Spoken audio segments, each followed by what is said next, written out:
Hi guys, so in this video I'm going to try and modify the idle circuit pocket on that Nikki carb that I fitted on that little 1400 because I couldn't get it to idle properly. The idling was just too rich, and I don't have another idle jet available that's got a smaller size that'll fit inside that pocket. So my only option is to tap that hole a bit deeper and fit the smaller idle jet, but the smaller idle jet that I've got comes out of a Hitachi carb and it's too small. So we need to make a plan with that. Let's see if that works.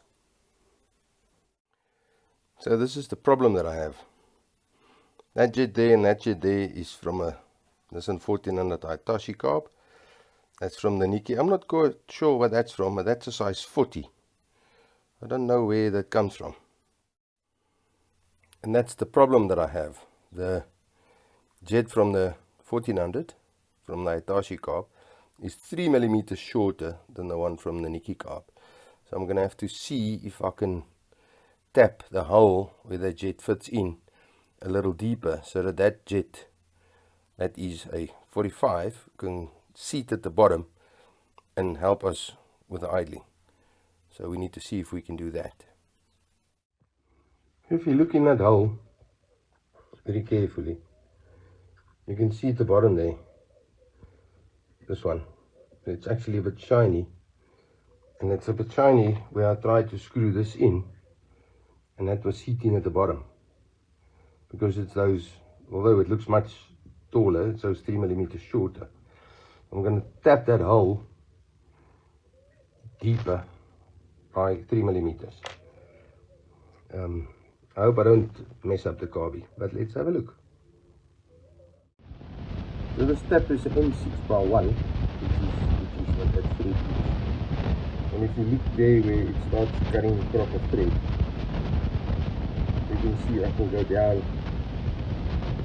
a wee bit before I get to the seat at the bottom, so I'm not too bothered with that. So what I'm going to do, I'm going to put a bit of grease on the end of that to hopefully keep the shavings together. And I'm going to turn it in till it touches that thread at the bottom, and I'm going to put a bit of insulation tape around here so that I can see how deep. Or I'll put insulation tape up maybe 5 millimeters further up, so that when I tap it in, I tap it up to where that insulation tape is. And then I'm going to tap it while the carb is upside down, so that I don't mess up and spill rubbish into the bottom of the hole, because I don't want to strip the whole carb again. Ultrasonic cleaner to spread out and put it together. That's what I'm going to try. So I'm going to turn the tap into here. So look at this channel. The channel is quite deep. Everything can let sit right here. So that dip, the bottom is quite heavy. I don't think I'm going to destroy it.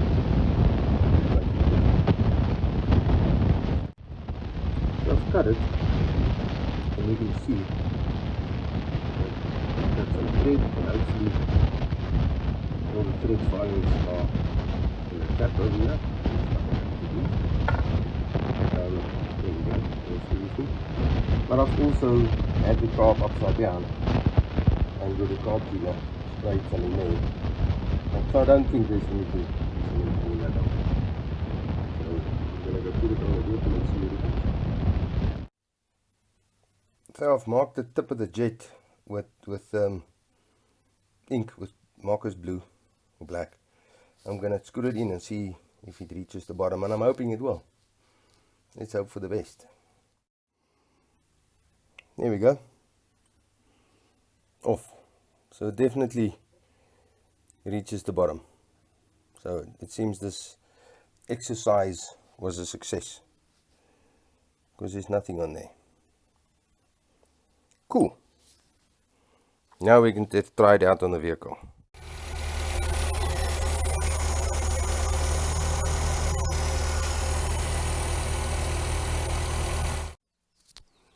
So there you have it. It works. What I also did is I put in a bigger air bleed. And when I idled it now, it was idling fine, but it's still a little bit rich on the idle, and I don't have a smaller than a 43. I said in the video 45, I don't have a smaller than a 43 air jet, I mean idle jet. So what I will do to get this to run a little bit leaner is I'm going to put in even bigger air bleed, and that'll obviously draw less fuel over that little well, because you know, remember on the picture it's got to draw the fuel up over the well through the hole and then down into the port that goes to the other mixture screw. So all I'm going to do there is just put in a bigger air bleed, and then it should be fine. So if you want to use a Nikki carb from a 16 or a 1800 onto your little Nissan 1400 or any other smaller car, to get it to idle, this is the modification you've got to do. Anyway, I hope this helps someone. Be safe out there.